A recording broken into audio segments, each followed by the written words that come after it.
Yes. So, good afternoon, everybody. Thank you for being here in this fourth seminar that is organized by CONEF project on environment and sustainability and techno-sciences from history to contemporary environmental and social challenges, as the title is. I have the honor and the pleasure to host tonight Dr. Tanja Schneider, if I pronounce your name, Tanja, well. Tanja is Associate Professor of Technology Studies in the University of St. Galen. She is a world leader in research on food and the social studies of food and techno-science in the food industry. And Tanja has published extensively on this topic and has passed through major institutions like the University of Oxford as a research fellow. And tonight she will talk on a topic, a very fascinating topic actually, entitled The New Financialization of Food. Tanja, thank you so much for accepting our invitation. It's a great pleasure to have you with us and in this CONEF seminar series. And the virtual floor is on you. Thank you so much. Thank you so much, Stathis, and many, many thanks for the kind introduction and also the opportunity to speak as part of the CONEF seminar series. I've been actually looking forward to this opportunity to present my research on the financialization of food. And I hope we can use this online format as much as possible for discussion and exchange after my talk. I really look forward to your thoughts and comments on my research.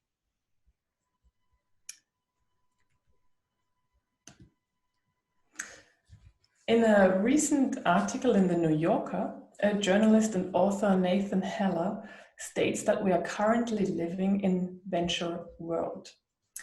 Venture world, he explains, is a world in which most of us now have daily contact with the world of venture capital because its sphere of influence has exploded. Acknowledging the long history of venture capital, which is essentially a form of private equity, that is financial investment into startup companies in their first stage of operations. Heller writes that venture capital companies have lately extended their focus from funding biotechnology and information technology to direct-to-consumer retail, including, for instance, delivery services, office, real estate, or smoothies. I agree with Heller that many people have increasingly been exposed to the world of venture capital through new products and services, including in the recent past smartphones, social media, or microblogging platforms, and by now are in daily contact with this world through direct-to-consumer retail, including food, the focus of my talk.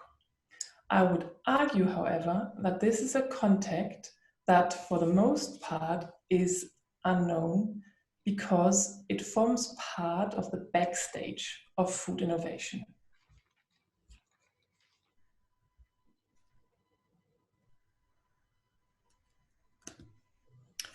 For instance, when you think about the Beyond Meat burger and sausages that are now available in many supermarkets in Europe and the UK, but also in Australia, Chile, the European Union, Hong Kong, Ireland, Israel, the Middle East, New Zealand, South Korea, Taiwan, and the United States, what do you think about? The taste, the price, the packaging, the ingredients? Do you think about venture capital?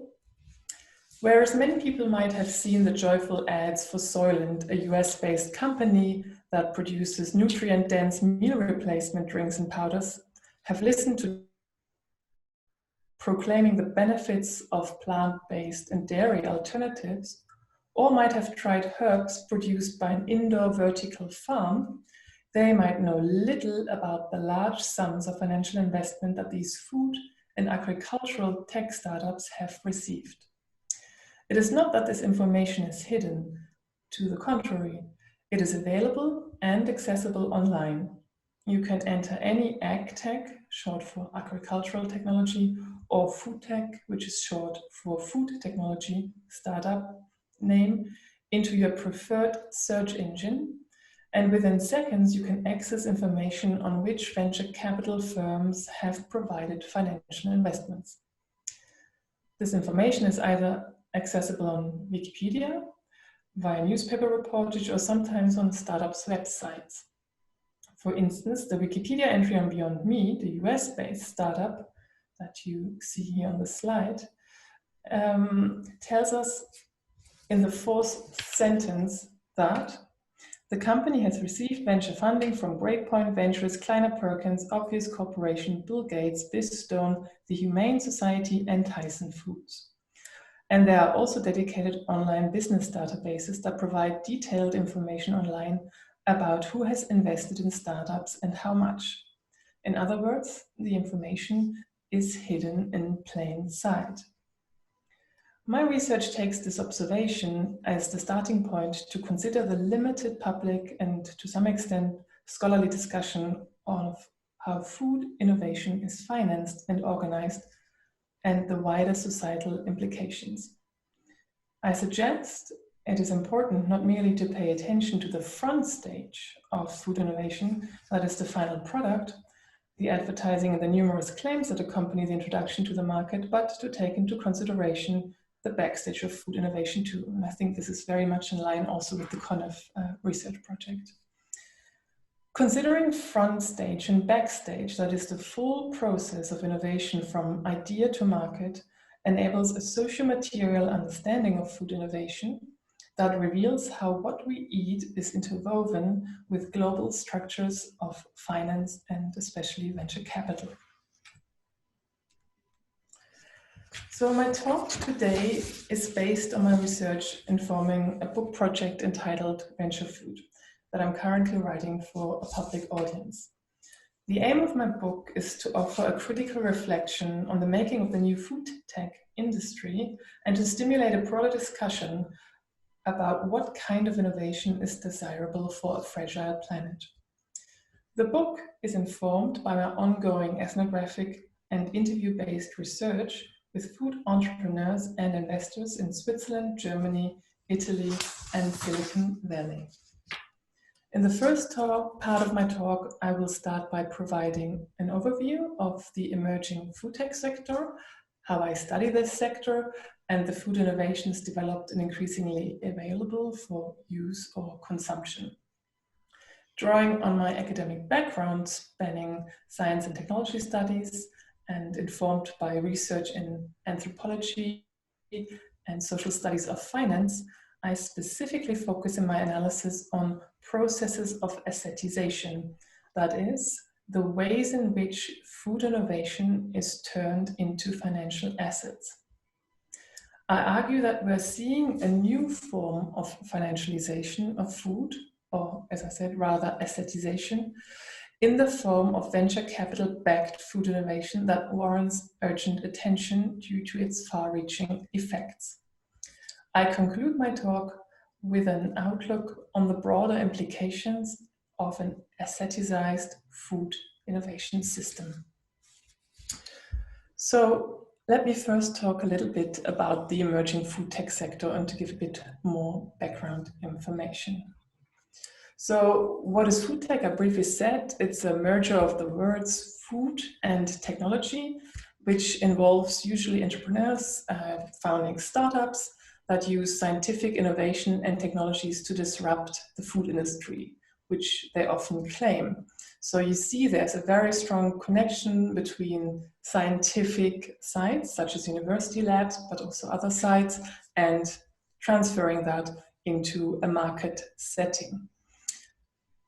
Here you can also see a screenshot from an investment report by AgFunder, an investment fund, venture capital investment fund, who provides a very detailed overview of this sector, which has been taking shape over the last 10 years. And they describe or categorize this sector as often referred to agri-food tech sector, covering also agricultural and food tech innovation, and often divided into upstream and downstream innovation.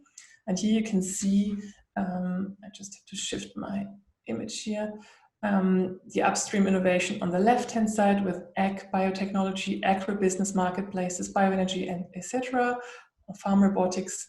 And then downstream, you have examples such as the one I just showed you with Beyond Meat. Innovative food is sort of still in the sort of ag tech sector, but then downstream e-grocery, in-store retail, and restaurant tech. And I'll go into a bit more detail of these different categories as part of my talk and my field work later on. So from this report that I've just been citing, we can also detect quite a bit of growth. They advertise this, how much this sector has been growing. So this is a quote from the report saying, food tech and ag tech startups raised 19.8 billion in venture funding across 1,858 deals. Innovators operating upstream in the supply chain achieved a record year, raising 7.6 billion, driven particularly by an increase in funding to alternative protein startups and vertical farming. And I could mention a couple of examples beyond the Beyond Meat I was just showing you, but I'm sure you've heard about Impossible Foods. In Switzerland, we have a very prominent new alternative meat startup called Planted that has received considerable funding. There are several very interesting startups in the vertical farming sector, like AeroFarms, but also InFarm, a Berlin-based vertical farming. And as I said again, I will say a little bit more about what they do in their innovations when I present my ethnographic field work. So what's interesting is, of course, these companies often promise especially sustainability, but also health as part of their innovative products or services. So, and this specifically, the analysis of these promises of innovative foods has received considerable research already in STS, geography, and beyond. So we have, for instance, a very well-known researcher, Neil Stevens, but also colleagues writing about the promises of food tech of in vitro meat. So now we're not talking about a product that is already on the market, but one that is under development.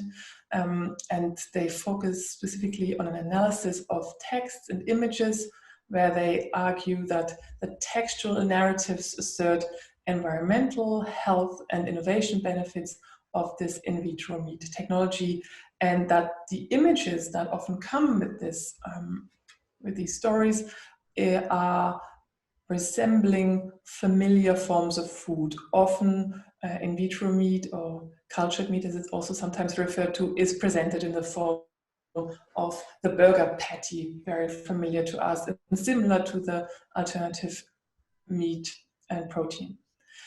Online news media reportage, for instance, on another innovation, 3D printed food technology, also has been analyzed by Deborah Lupton, Australian sociologist. She has looked at media reportage and found 5 promissory themes. She says that these products or this technology is often described as futuristic, creative, healthy, efficient, and sustainable. And she argues that these promissory themes play an integral part in contributing to broader socio-technical imaginaries, working to specifically outline and define the potentials of new technologies. There is more research on promises. I just want to show a couple of more recent publications.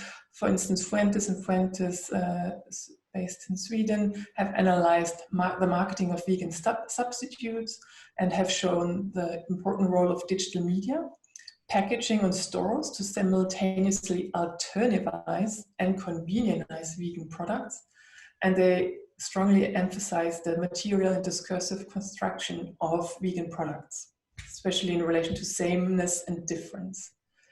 Alexandra Sexton, who has also published extensively on this topic of promises of alternative protein companies. In this article with colleagues, she has analyzed websites and Instagram, identifying key promises across the broader alternative protein movement, so including also dairy.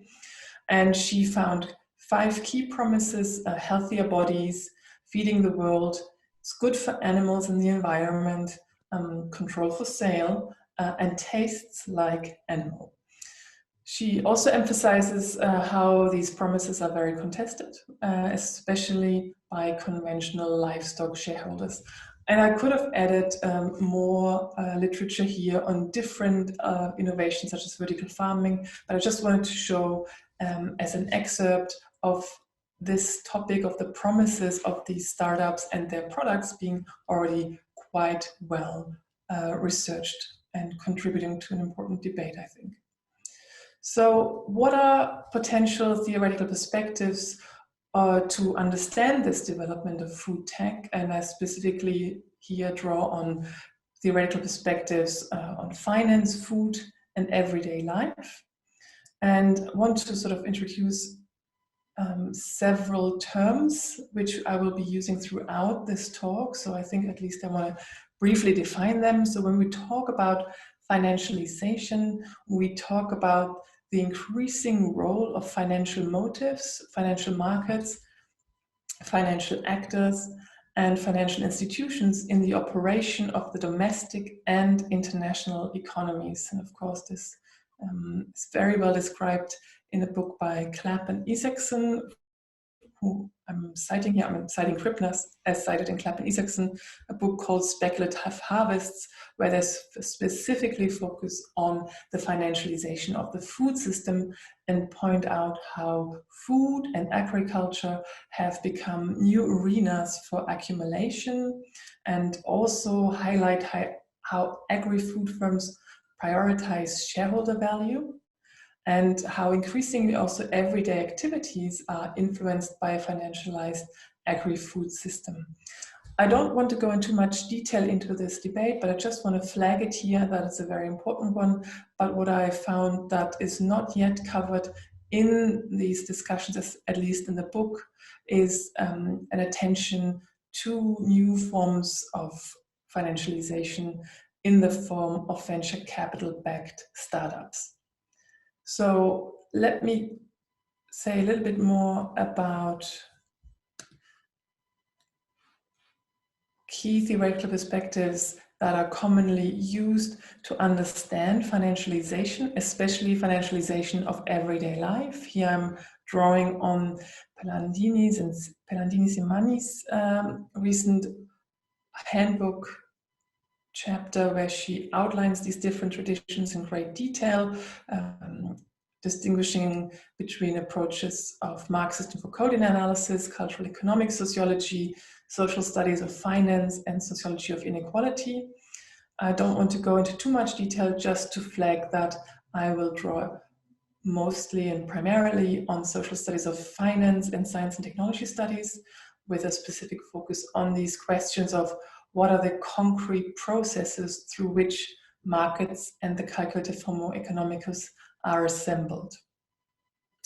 I'm specifically drawing here on research by scholars such as Knorr-Cetina and Preda, but also Muniesa and colleagues, Solelis, who has written an ethnography of private equity, and the recent publication by Birch and Muniesa on assetization. And there's many other and additional publications, just to flag some key publications here.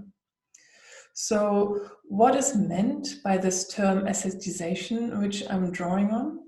This is a recent concept that, as I said, Birch and Muniesa have been introducing. They describe it as the dominant form that techno-scientific capitalism affords in contemporary society is not the commodity, but the asset. and that the financial contours it entails are not those of market speculation, but of capital investment. And Munesa has pointed out in his earlier work that if we talk in financial parlance, capitalization is about envisaging the value of something in the terms of an investment. And what this broader discussion on capitalization and especially assetization does is pointing us to the performative role of financial value in turning things into assets, and assetization as a new form of rent seeking. The key question that the Birch and Munesa address is how do things, and their contributors to the volume I should say, how do things become assets then? They are made so. The asset form is not, it is important to stress, the consequence of some inherent or embodied quality. How a variety of things are and can be turned into assets, examining the interests, activities, skills, organizations, and relations entangled in this process. So the question that I seek to answer, and I'm still investigating, is how is food innovation turned into an asset warranting investment? So I'll turn now to talk a bit more about my field work and how food is turned into an asset. So in the next section of my talk, I'll take you to one specific place, a Food Innovation Summit. My account of this summit is based on initial ethnographic fieldwork conducted in 2017. I argue that this and similar food innovation events do not simply enable networking among attendees, but are important sites for studying the making of new industries such as food tech. Industry summits, I suggest, are sites for enacting visions of technologically enabled food futures that are presented as investment opportunities.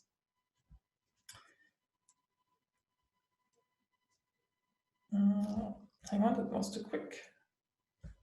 This is my first visit to the Milan Fairground. It is also my first visit to Seeds and Chips, the Global Food Innovation Summit. Before coming to the event, I had learned that on the website that 239 exhibitors are present at the summit. This includes established organizations such as Amazon or the United Nations World Food Programme, as well as universities, accelerators, venture capital firms, NGOs, and most prominently, hundreds of startup companies. As announcements and advertising of the summit proclaim, the event's focus is to meet leading global entrepreneurs, investors, and executives building the future of food. Explore new solutions, innovations, and trends. Showcase your product, demo your apps, find investors, and reach a large public and industry audience. Network, share ideas, and build synergies with other talented, like-minded companies. This is the end of the quote from the website. When the metro arrives at the Fiera Milano stop, I discover that the fairground is huge and evokes a hypermodern feel.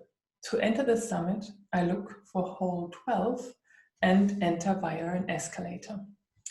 Hall 12 appears vast, especially the proportion height of stands compared to the ceiling of the hall. The hall is predominantly filled with several small booths, stands that are very simple and made from wooden pallets. There are degrees of sophistication in that some are simply stacked wooden pallets with a chair and a company poster behind. Others involve small background walls made from wood, yet others are built from wood and have a table presentation desk made of stacked pallets. Very few larger booths and stands take up this space. I wander through the hall to familiarize myself with the space and to get a first impression of what food innovation is on display, by whom and how it's presented. I stop at various stands, chat with the entrepreneurs, and learn more about the ideas, products, and services.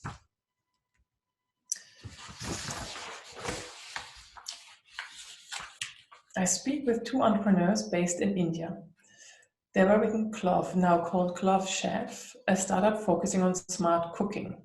Talking to the entrepreneurs, I find myself in what they envision to be the future of cooking, in which a voice-guided cooking platform based on the Internet of Things will be at my side to assist with cooking step by step.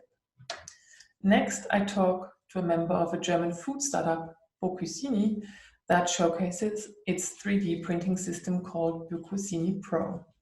I see the 3D food printer in action and marvel at the resulting marzipan-based sculptures.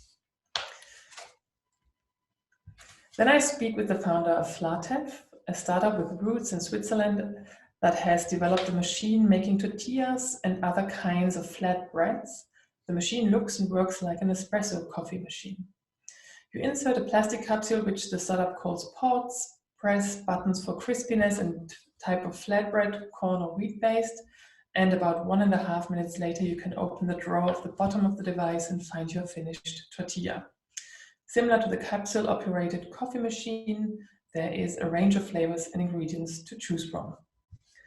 In the vertical farming section of the hall, exhibits range from large-scale commercial urban agriculture systems presented by, for instance, UK-based V-Farms, to small devices such as that presented by Germany-based Neo-Farms that everyone could potentially have in their kitchen to grow herbs and lettuce. After my visit of the exhibition hall, I attend several pitches, that is, entrepreneurs presenting their business ideas on stage. This is on the right-hand side, in a relative short time frame, and afterwards answering questions by conference attendees, often investors. In rooms adjacent to the hall, entrepreneurs pitch to make their ventures attractive to venture capital investors, and investors of various formats seek to identify startups they can invest in and promise highly innovative and, from an investment perspective, valuable ideas. I also listen to talks and panel discussions on topics ranging from sustainability and innovative food waste solutions to climate change and food innovation that take place in separate rooms. Sitting somewhere in the middle of the designated seating area, I feel like being in a theater. The arrangement of chairs, the somber atmosphere created by the industrial architecture, as well as the dark carpeted floors that absorb steps and other sounds, the focused lighting and the display of a short video before the talk I'm attending draws my attention to the stage.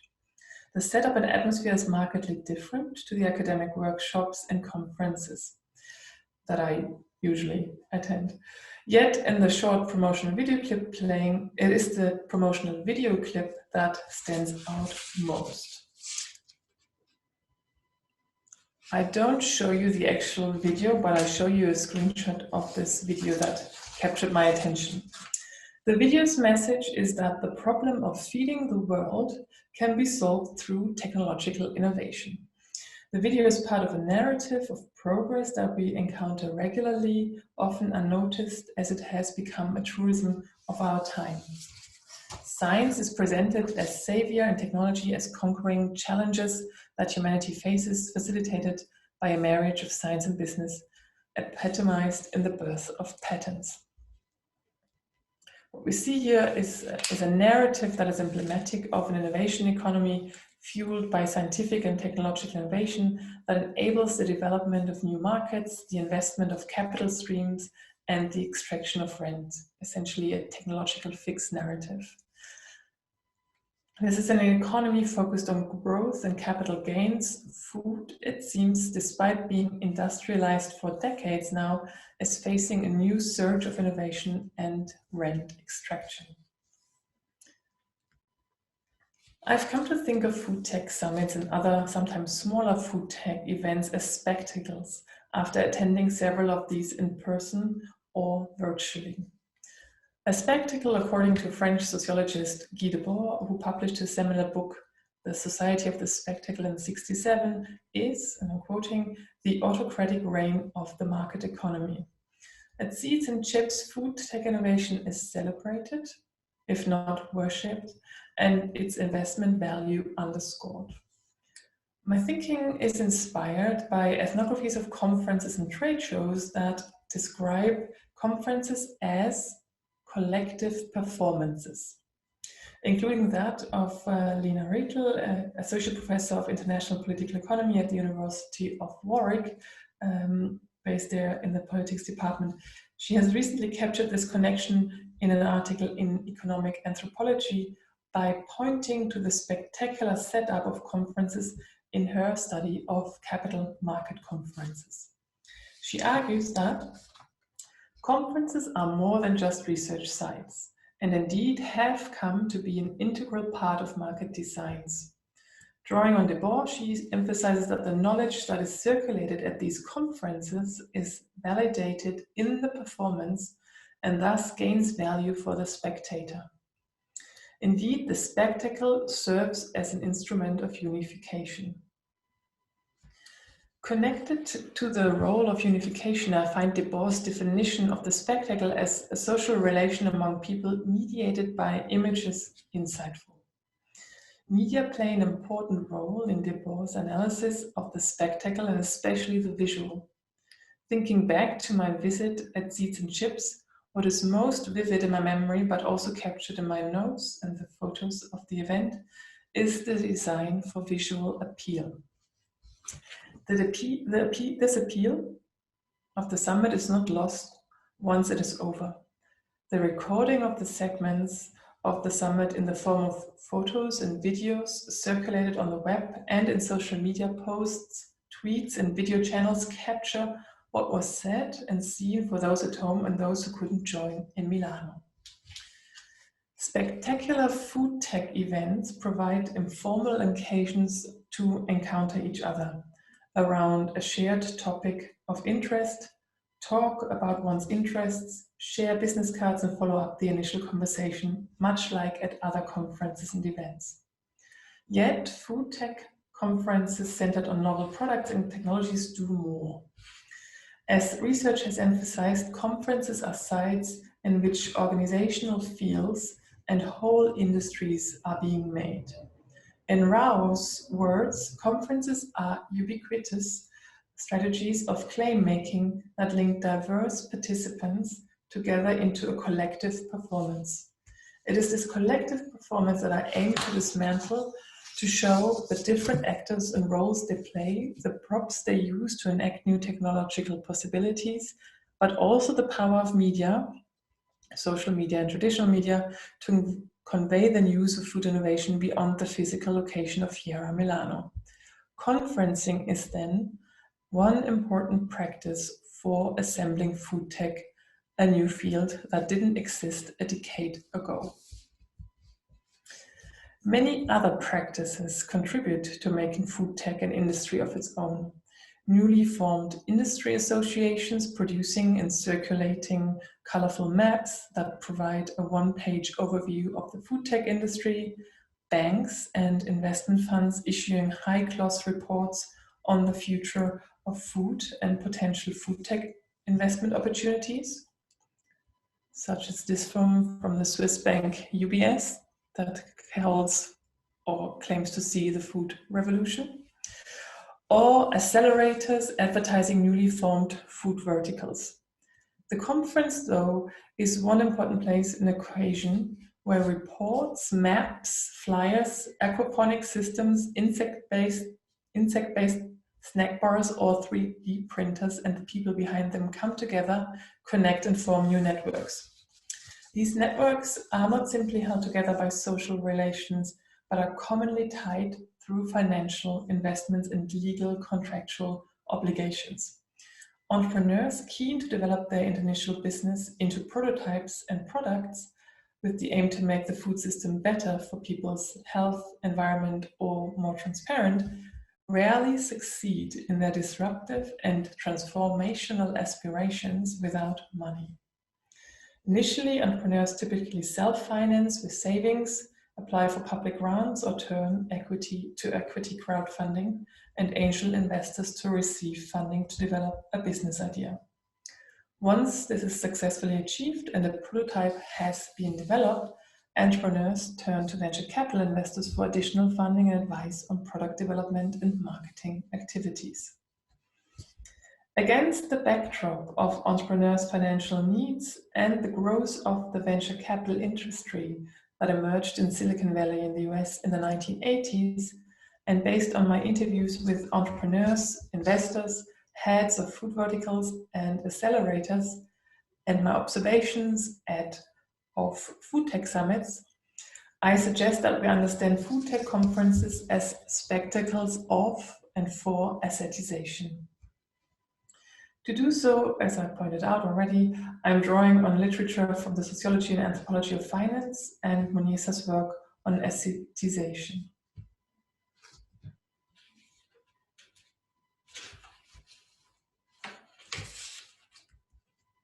So to summarize, today I talked about food tech innovation, the making of this relatively new sector, and how food tech futures and specific food innovations are presented as investment opportunities at conferences, but also in industry reports and more broadly in the media.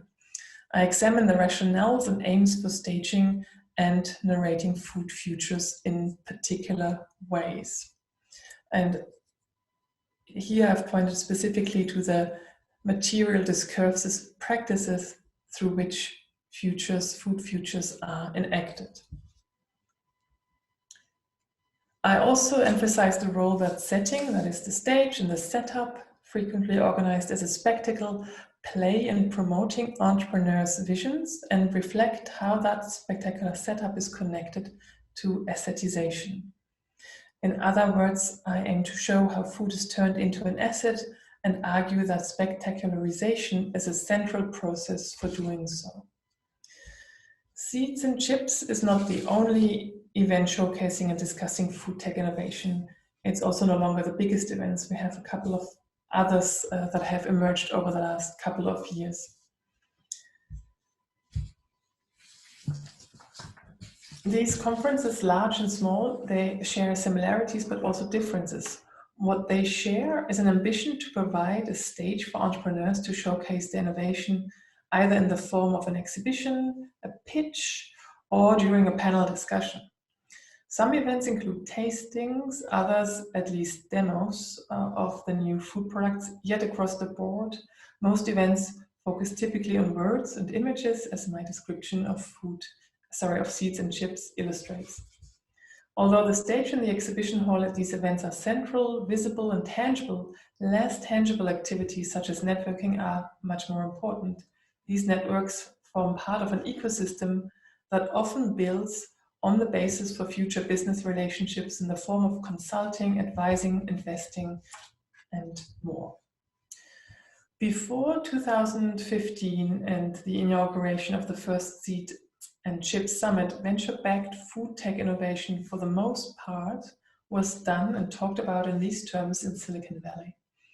Over time, other food tech hubs have started to take shape in the US, Asia, but also increasingly Europe. A number of different players have been important in instigating this development and co-constituting the field of food tech. Seeds and Chips is one of these actors who contributed to putting Europe and Italy on the food tech map for investors, the food industry, media, and many others. And I would especially point to the role of expectations as generative for this, expectations raised during these events and pitches. And I'm here referring to Paul Martin's work, specifically on a very different topic I'm citing here, but I think it's relevant also for this context, the role of promissory enterprises, which event organizers behind such conferences are, that help with creating forms of value that rest on expectations of the future. So as a very last slide, what's at stake in this new financialization of food? And here are some speculative thoughts to sort of conclude and to discuss with you. I think what we are currently seeing in this food tech venture capital backed space is a rather one-sided focus on high-tech food innovation as the sort of ideal solution to sustainability and health issues related to the industrial food system, where private investments continue then to contribute to the growth of the industrial high-tech food production model, which interestingly these startups initially claim to disrupt, but I would be somewhat skeptical to the extent to which this is really the case, since a lot of big food corporations are already actively investing in funds and specific companies and hold equity. Then there is the issue of public state funding for scientific and technological research. And when scientists, engineers leave universities with good ideas and turn them into a startup, this is usually applauded as contributing to an innovative culture. But we also have to be somewhat critical and ask, don't we see here a privatization of profit, and who's benefiting from these profits? Isn't it mostly investors? That is to say, that is an issue we can discuss, because many people will say, well, but we're getting something really good in return. We're getting healthy and sustainable food. And that raises another issue in my point of view, the issue of how to criticize this development. Because, and here I would sort of draw a connection to what Klapp and Isaacson have been arguing, that in the old financialization of the food system, we have already seen that this development impedes collective action and complicates the work of activists and policymakers. And I would venture to say that it could even become more difficult in this new financialization of food. And essentially, I think then what we have or can be doing as scholars of these processes is to problematize the assetization of food and say, what else could we do with food, and or how else could we consider and study and see food. And here I wanted to sort of bring up, which comes up more as a sort of dichotomy, which is not intended to be, but the sort of food as asset versus considerations of food as commons, an important debate in food justice and food activism studies. So thank you very much for giving me this virtual stage to talk about my research. I very much look forward to your thoughts, and thank you very much for your attention. Thank you so much, Tanja. This was fantastic. A very rich presentation that I hope that, and I'm sure that will create a lot of discussion until we leave a little bit the crowd to reflect and start sending questions in the chat, and then I will either pass them to you or they will activate their microphone. I can start with the first question. First of all, I would like to comment that your presentation was very relevant to our project and resonates a lot with previous, let's say, seminars, but also I need to say that in my postgraduate course on science and technology policy, we had the chance to have Ken Birch with us. So he talked on assetization. So assetization is right at the heart of my research, you know very well, a research project and also research agenda. Taking this into account, and since you know also my work that I had presented the 4S meeting, today you present aspects of assetization through these performative stages of conferences and how venture capitalists, they create markets through those venues. But what is the role, or can be the role, of science like toxicology, biochemistry in this process of assetization? I mean, as actors, I haven't seen this kind of actors. And I'm asking you not because I'm doing ethnographic work and sociological work in two labs in food industry, academic labs and in universities, but also because you mentioned in your approach that you are influenced by the sociology of markets, and there both Munesa and Donald Mackenzie and Michel Calon, they focus on the techniques, they focus on the technologies, they focus on the mathematical constructions of markets. So as an analog, I would think and how I'm using the role of science in making markets and thus in assetizing the food. So in your perspective, what is the role of science in the making of markets and also in the process of assetization? That's the question. Yeah. I think I would specifically point to address this question to Stephen Chapin's work.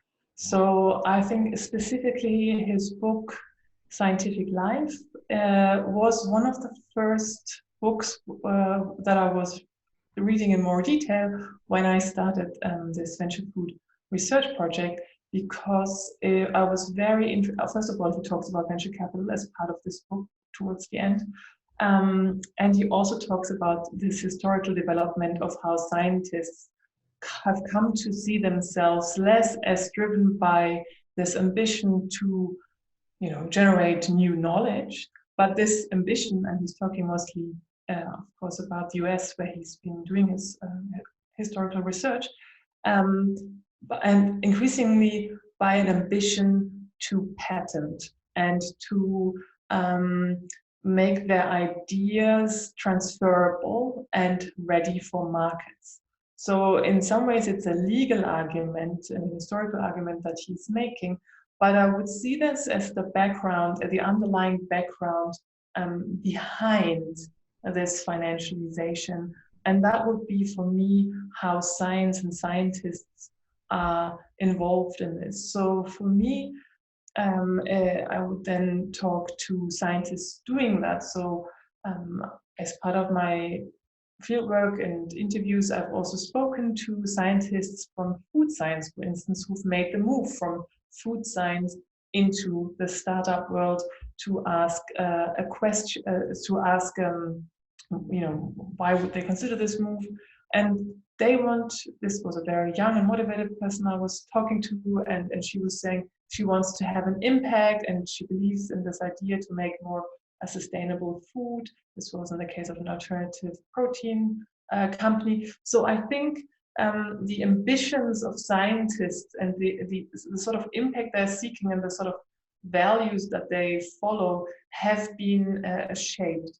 And in this case, I wouldn't say so much it's by mathematical models, perhaps, as in some of the other work, but here I would sort of take the longer historical perspective and the incentives that come with that. So, of course, this is an income stream. If you can patent some of your very knowledgeable ideas, then, and set up a company and turn this into a product, then this has appeal for various reasons, monetary and others. So that would be probably the way I would address this. Mm-hmm. Okay, that is fantastic. Yes, thank you so much. We have a first question by Mario Veneziani. So Mario, if you can switch on your microphone and address the question to Tanja, please do so. Thank you very much, Tanja. Very interesting, very thought-provoking. You referred to the old financialization a la club, shall we say, where basically they investigate the role of futures on the price of the underlying commodities, right? And they characterize that one as pure speculation. So, and although even there, the research is not really conclusive because there's a lot of two-way relationship, so to speak, or you don't know if it helps or it hurts. My thought was you have associated the new assetization to investment, and investment usually can be thought to be a bit more long-term and possibly even more positive than speculation as such. And to me, it may also bring about a second round effect. So it can contribute to achieving sustainability, reducing food waste or carbon footprint and so forth. So aren't we in a better place? I mean, with respect to the other type of financialization. And just to cut my question short, I would appreciate your consideration, your comments on how you see a better way of financing food system innovation, because it's not only food per se, but maybe food system. Thank you very much. Mario. Thank you very much for this question. I think, yes, this is not speculation in the sort of old sense of, you know, betting on something very shortly, if we sort of take into consideration timeframes. However, there is a temporality to venture capital investments in the sense that they only last for a very specified period of time, and after that, the venture has to be successful, either by exit, IPO, to exit in the form of an IPO or selling. So I think this time frame needs to be taken into consideration, and the growth that needs to be achieved in that time. So I think this temporality aspect is very important. So in that sense, one could argue, yes, it's longer term than perhaps some other forms of speculation in terms of commodity trading. However, there is still, let's put it this way, betting and speculation involved.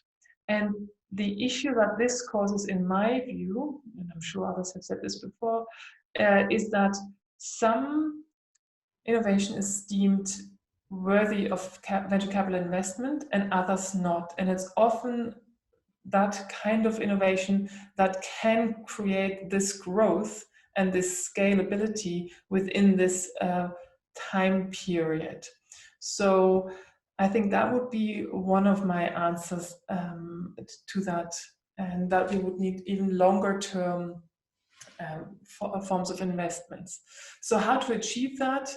Yes, I don't have the solution to that question, and I agree with you. It would be good to have more food systems innovation. I think there we have to sort of be a bit more flexible and sort of shift away from typical financial models of return on investment. But the question is, what are then good ways? I mean, a couple of people have been pointing maybe to crowdfunding as a way, but I haven't seen enough research on crowdfunding, or then there's other formats of buying shares in particular companies to support farmers, for instance. So my suggestion would be to say, couldn't we find new formats and not expect such immense growth? And could we be more flexible with the time framing? Because I think what we see from impact investing and recent research in that area by a colleague of mine at the University of Zurich is that if there's a long time frame in this impact investing, then there is it has more of that impact that is intended. But if it really depends on the length of time, and then of course we have to think about who are the investors who have that time and don't need such rapid growth. So I think it's a different sort of investors we're talking about. I just also very briefly want to flag institutions such related to impact investing, but doing slightly different things, like slow money, for instance, would be one of initiative, specifically funding also food. Thank you very much. We have one more question by Ellie. Ellie, you can switch on your microphone and address the question to Tanja. If you are unable, let me know and I will. Okay. So Ellie does not have a microphone, so let me read the question. Do you think, Ellie? Yes, Ellie's question is: do you think that the financialization of the food industry might lead to a possible relaxation of the applicable regulatory framework in agriculture or not? I would need to know a bit more what regulatory framework is meant here. I suppose in relation to, I think, although I'm translating this, I suppose it is related to standards of quality and standards of toxicities and standards of appropriate substances within food, and also the whole issue of GMOs and how to trace GMOs and all this stuff. It's a good question, and of course my answer is rather speculative on this point because I haven't done any research on this. But what I could perhaps say is that if we look at the discussion of ingredients in alternative protein, especially this discussion around the heme, which is sort of causing the sort of what is considered to be the bleeding in the alternative meat burger, I would say there was some controversy around FDA approval of this ingredient, and now it's approved. So the question is, with these sort of products perhaps being advertised or promoted and expectations being raised and consumers are interested in them, perhaps there might be some willingness to be a bit more relaxed about it. I can't say that because I haven't studied any of these regulatory processes. But what I would venture to say here is that perhaps it's not so clear for most consumers what is in these products, and also what needs to be declared in which detail. So in that sense, if there's less knowledge about that and perhaps also less interest because one is sort of convinced this is good for various other claims, then there is less pushback and less critical discussion, and that then might be favorable for having a less stringent regulation. That would be my thought on that.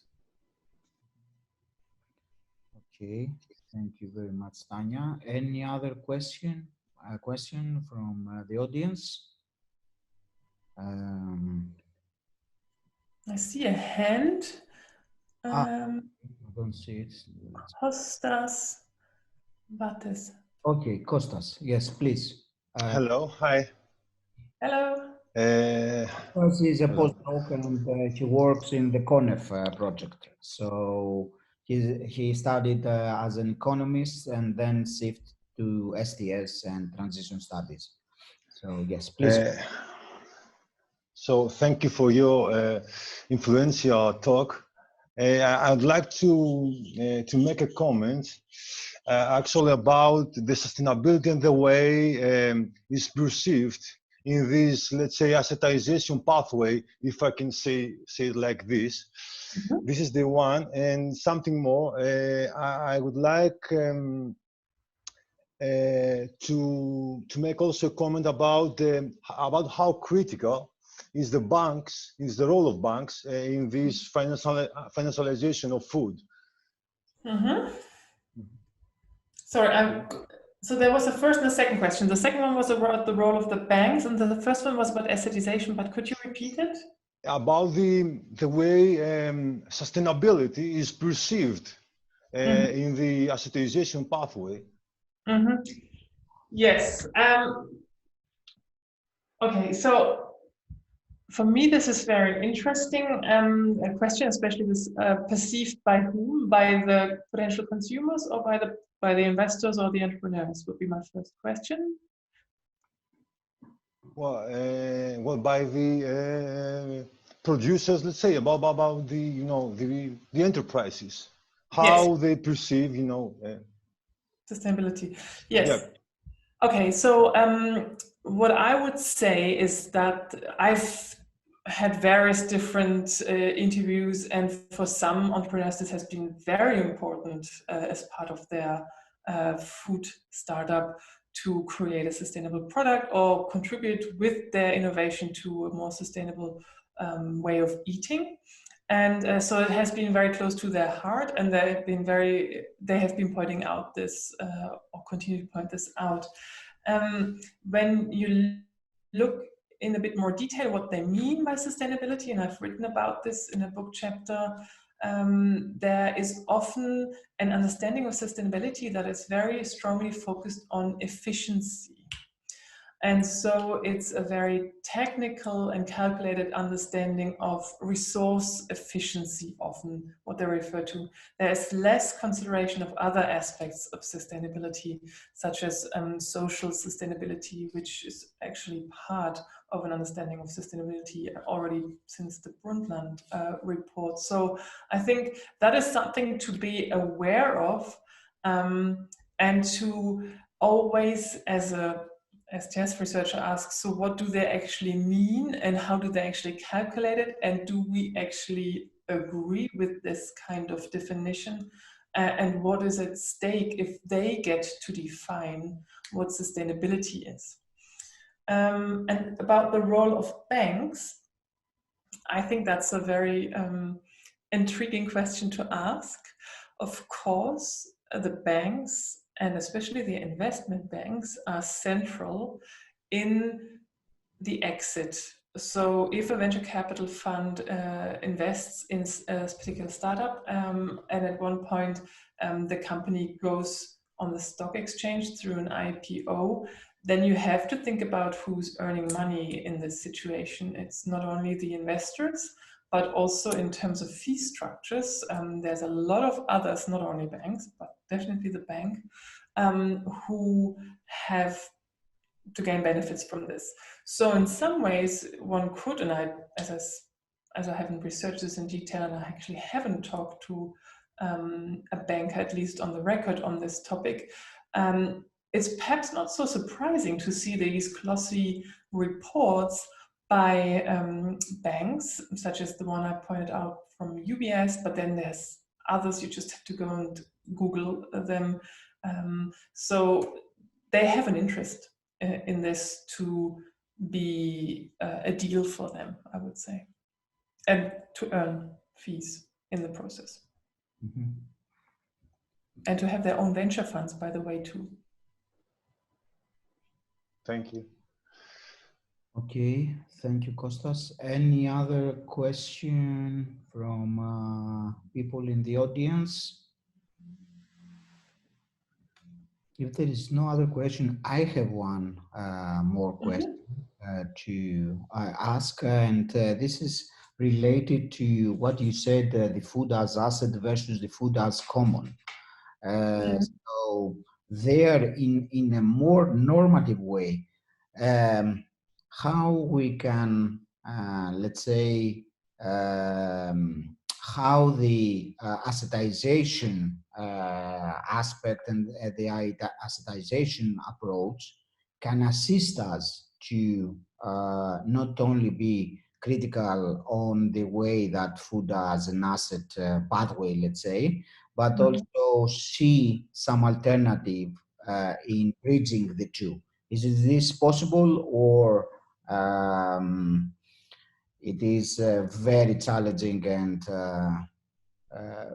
very polarized, the two, let's say, concepts, both from the stakeholders and also from the practitioners? Yes. I think this is an interesting question, and one we probably could discuss at length, in the sense that I think, well, one could think of forms of assetization where you would spread the assets more broadly, couldn't you? I mean, We have seen, for instance, the development of a platform economy, and then there is efforts to counter this with platform cooperatives, so where the workers in these platforms get stakes.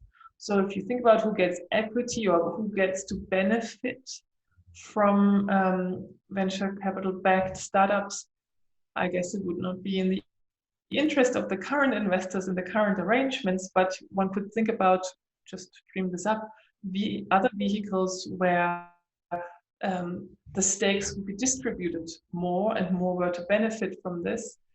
It would still be the question then, you know, what would get funded, and would that be sustainable and really healthy, and so on and so forth. I think the problem with this debate about food as assets and food as commons is that what is behind these two concepts is, in my view, a whole worldview. One that is more an agricultural based production model, where it's about producing more, and that or more efficiently, let's put it this way, and producing more food that way, and guaranteeing supplies. On the other hand, it's not necessarily that kind of model. It's really more of a food systems model where access and affordability are prominent and ideal. So I would probably point to the research on food as commons, but then I know not enough about the sort of investments in terms of financial investments that are underlying these, and if they are. So not a conclusive answer from my part, but I think it is imaginable, but we often have to ask ourselves in whose interest would that be, and who would want that and fight for that, or claim and bring forth these new models. So yes, remains to be seen. Might be very interested if others in the audience had something to add on that, or point me to relevant literature that I'm not aware of. Let me jump on this once more, and because this is related also to the discussion about the profits that they are privatized by those all those research and innovation that is happening, as you said. And there you mentioned Mazzucato, and Mazzucato has done a fantastic work emphasizing how the state really support research innovation, something that we had forgot for many years in the innovation studies. But do you think that in this aspect, the triple helix, the emphasis on the entrepreneurial university, which is a public university, can be the way forward in order to, let's say, secure profits for a public and state-funded or state-funded organization, and also to secure part of food as common? I think in my personal view, this would be ideal. I mean, we're talking here about public funding going to public universities, and ideally we would then also want the public to benefit from this innovation, not through simply having new products on the markets, but also in other ways, new treatments and so on. So, of course, we can't sort of turn the wheel back, and that would be sort of my issue here. And I see this, of course, also in Switzerland, where this is heavily promoted. And when I hear rectors or principals of universities talk about how successful their universities are, they often also point out the number of startups that the university has generated, and how that contributes to the economy. One thing one could say is, I mean, how much or how many positions do these startups create, in the sense of how much employment do they generate, and therefore then also other forms of income, tax taxes on income of these employees. And that is often something one could maybe say, okay, if that is the case, perhaps we have to rethink this. It's a difficult debate in which to take a stake, but at least I would sort of, with my research, want to at least problematize and call for a discussion, and also, of course, informed by Mazzucato's work on the entrepreneurial state. So sort of not always criticize the state, because essentially many of the innovations that we're using on our everyday life, well, we can say, yes, they're funded by venture capital in some parts, but they have initially and to a great extent been fostered by public funding. Mazzucato has lots of very important cases in her book. So yes, so this idea, I think what is important there is to sort of this different idea that we have of the state to really acknowledge and see that role, and then to ask, okay, but where do we want that to go then beyond the initial funding? Okay, that is great. Thank you so much. And we have 3 more questions. Oh, wow. From Vasilis Daniil, a postgraduate student. He has a microphone problem, so I'm reading his question. So, how inclusive is this particular paradigm of food tech that treats food as an asset and focuses on consistent, sustaining growth? Is there a chance for citizens to get involved, participate, express their concerns, etc.? Or it is a closed system that only experts and specific stakeholders are able to participate and govern? Yes, thank you for that question. So I can definitely say on the basis of my research that, you know, when I would go to these conferences, there are a lot of different stakeholders, but you rarely find citizens there. Maybe that's important. So it's more a debate between... How about farmers, Tanja? How about farmers? I haven't seen, but I have to point out that I haven't really been to ag tech focused trade shows or conferences. That I should really point out. So it's always been more consumer facing food tech in that sense. But that I haven't seen, but I know some people who do research in that area. So it'd be interesting to look more at what they published on this. But I would say it's more a debate about experts. How citizens hear about it is perhaps more through the media, and if they take a particular interest in an innovation. So if they, for instance, maybe are vegans and they love, you know, these alternatives, the vegan substitutes, then perhaps they become more involved and maybe give them feedback. But in social media, for instance. But I would say it is not very inclusive. And why I also, one of the reasons I'm saying that, I remember well going to a smaller event where there was sort of a conference, summit, trade show, but really small. That was in Silicon Valley. And I talked to several of the entrepreneurs showcasing their products. And I remember speaking with someone producing a new kind of tortilla based on a different kind of corn flour. And I talked to her about, you know, and how she sort of wanted to grow her company after I tasted the product and I really liked it.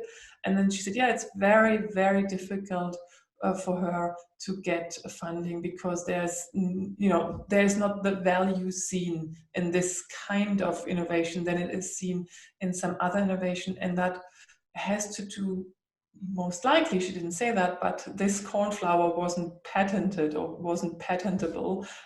So there was not an asset to be created. This was another product that could sell well, but it was not of interest to bigger investors that wanted to invest larger sums. And she needed considerable amounts to sort of scale her production, let's put it this way. So my sense is it's not that inclusive, even in the sense of the kind of entrepreneurs and products, which could also be innovative and actually sustainable and helpful. but the expression of concern, I would probably point more to social media criticism or critical. There are some critical journalists who critically report about some of these developments, or at least question the basis of the claims. Let's put it this way.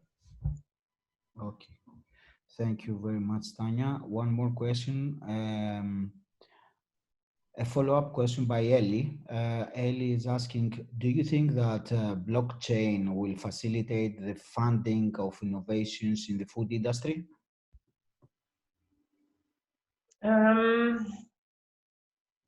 I don't know enough about blockchain to answer the question. I mean, I know what the technology is, but in the sense of it making it easier to allocate funding,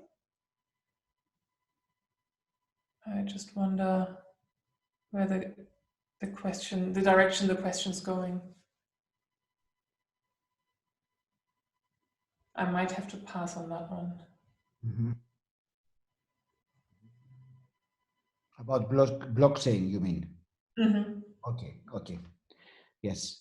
One more question by Christina Kalogeropoulou, a master student in our STS program.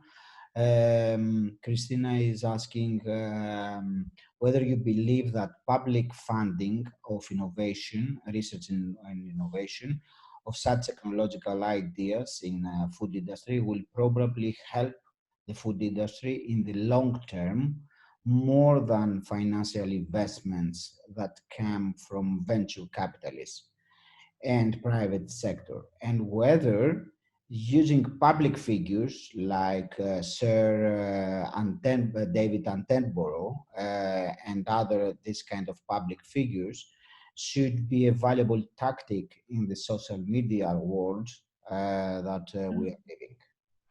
Mm-hmm. Yes. Mm-hmm. I guess there is not a mechanism in public funding to assess, I suppose, the proposed innovation. Whereas private investors have developed a process of how they go about structuring a deal and analyzing it and evaluating it financially and otherwise. I'm not aware that we have such capabilities currently in public funding beyond basic research, which is funded through basic research agencies in each of the different countries in Europe and beyond. So and perhaps some applied research. So I think then what we're talking about is mostly this sort of basic research funding. If we think more about applied research funding and how that gets evaluated, we have some schemes here in Switzerland. I'm sure that's other countries as well. But then the question is, who sits in these committees? Is it only public figures? And then again, how are they connected to other sectors? Or once we get to the applied stage, wouldn't we have to have someone in the committee who is a member of, let's say, the food industry or an expert in the food industry, and that goes then beyond a nutritionist and a food scientist at a public university. So I see a bit of an issue there of how these committees are formed and how then there's checks and balances of who gets to vote on funding these. And then also how they are assessed. So the criteria for assessment would be something to be carefully looking at. I like the idea in general about, an important public figure calling for more public funding of innovation, but also innovation that may not necessarily be about scaling quickly and generating big incomes, but about, creating products that are, in the interest of sustainability and health. But you could think of this actually maybe in a and this may be less exciting, but a more pragmatic way, in wouldn't it be already sufficient to regulate the contemporary food industry in terms of, you know, the raising of animals, but also how much sugar and how much salt are allowed in their products, or sort of specific other ingredients. So I guess that could be an easier way to impact the health and sustainability of the food system. But of course, it's a very unpopular approach, to put it mildly. It hasn't been done in the last decades, for the most part, except for some countries that have tested taxes.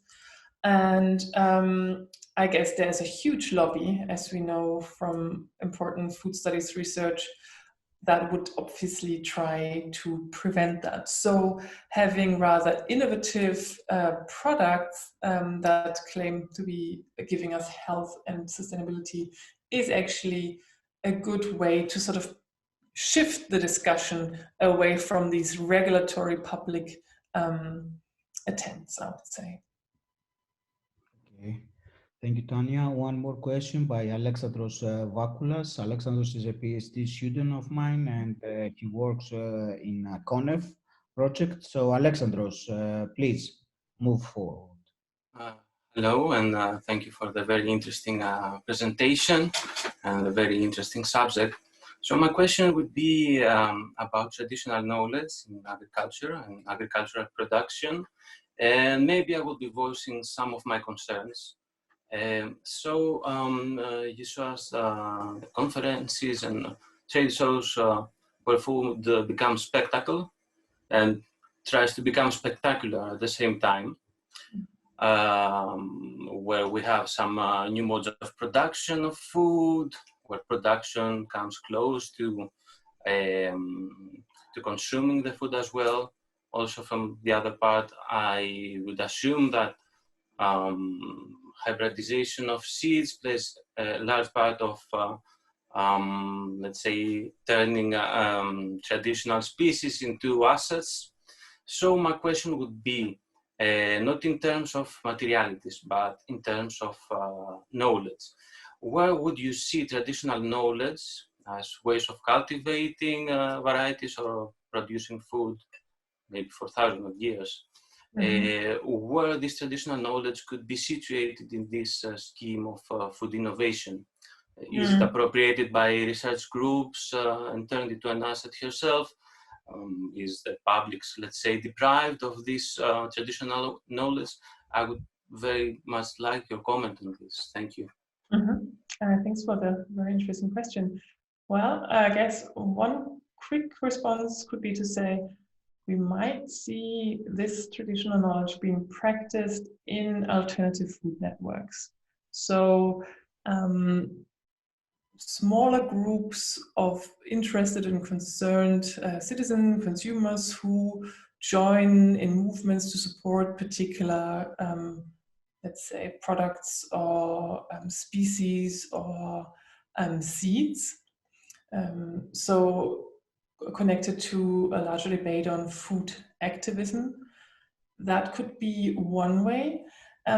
What I see, and I'm not extremely knowledgeable about the agricultural tech, the ag tech space, but from my reading, especially of Michael Carolan's work, he's a sociologist based at Colorado in the US, and what we see there is that with these agricultural technologies, knowledge about, for instance, the soil, but also about sensor-based knowledge about the soil or plants, but also about the livestock, is then collected and visualized and presented to the farmer, and often presented as,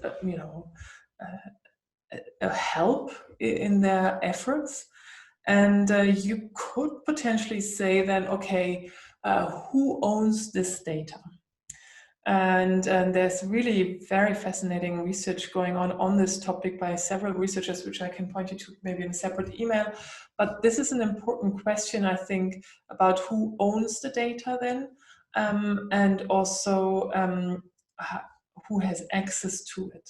So many farmers may not even be aware that this data is then sort of used, weather data, but also other data on the soil being used. So I think we could, if we sort of talk about ag tech and assetization, we could see maybe perhaps more of an assetization taking place, an appropriation, as you said. It can also, of course, happen through other ways, and especially in the intellectual property of seeds, produce and so on, based on specific technologies. So I think that could be a move, so towards this appropriation, and then they have to find other forms in which to practice this knowledge and to perhaps preserve it. That would be, from the limited literature that I've been reading on this topic, what I would answer on this question. And then as I said, I'd be happy to point you to some additional papers and researchers studying this specific topic. Thank you very much for your answer. Thank you, Tanja. And one more question by Cornelius Heimstad. Cornelius. Yes. Hello. Thank you very much for the presentation. I arrived a bit late because I got confused with the time difference. But I'm writing a PhD thesis in STS in Paris on a topic of digital agriculture. The expert is in the room. Huh? The expert in the room. I know. I was yes, and I would or not yet expert. No, I was just. I would be interested because I'm researching a case. It's a German startup from Berlin, and they are developing an app that is primarily targeted at Indian farmers. And this wasn't planned from the outset, but it kind of emerged over time, also in the course of several rounds of venture capital funding, etc. So they kind of ended up in India for different reasons. And so my question would be, I would be interested in learning more about the global flows of assets that your research touches upon. And my question would be, in the course of your research, have you been able to identify patterns of how the processes of assetization that you have researched mitigate or amplify global inequalities in terms of access to land, resources, knowledge? Yes. To the last question, I have to say no, but I think where you would find some really interesting answer is in the research on financialization more broadly, especially of farmland. And there's in this book that I've been citing by Clapp and Isaacson, you get a good overview. There is, I think her name is Fairbairn.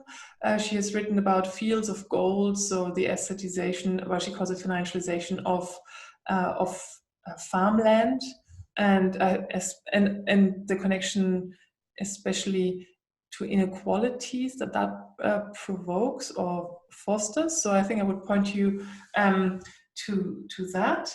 And global flows of assets, or patterns in global flows of assets. What I do is that I focus in the analysis mostly on investment reports. And of course, these are reports that only show so much. You can see where money is invested and how much. But I haven't seen specific patterns because I haven't looked for them. I just use it as my background to sort of see how this field is developing and what they're taking an interest in, I would say. Okay. Thank you. Yeah. Okay. Any other question? I don't see any hands, and I don't see anybody who is who wants to ask. But anyway, we are already an hour and a half, so I think that we have exhausted you, Tanja. Thank you so much for such a fascinating talk and such a fascinating and revealing topic. This is really great, and as people have said, very influential, I believe, and for sure we will follow your work, and we hope for future collaborations with CONEF, and you know that, and we plan several things. Thank you everybody for being here. It's a great pleasure to see almost 40 people connected all around Europe and the globe, so that was very good turnout. And I would like just to say to the crowd that the first video is already has already uploaded to CONEF's website under the events section. So it is on the energy transitions, and there you will find more videos to come in the coming weeks. Once more, thank you everybody. Thank you, Tanja, for such a fascinating talk. It was a pleasure to have you with us. Thank you. Yes, and I also would like to thank all of you for attending and all your great questions that make me think very hard, and will certainly have an impact on my work. And as I posted my email just in case you had any questions or wanted to ask for some other literature that I mentioned. And yes, as you said, Stathis, it would be really great to continue to collaborate and exchange ideas. And I would also love to hear more about how your project is going. So yes, let's talk again soon. Okay. Thank you so much. Thank you, everybody. Good night. Bye-bye. Thank you. Thank you. Bye-bye.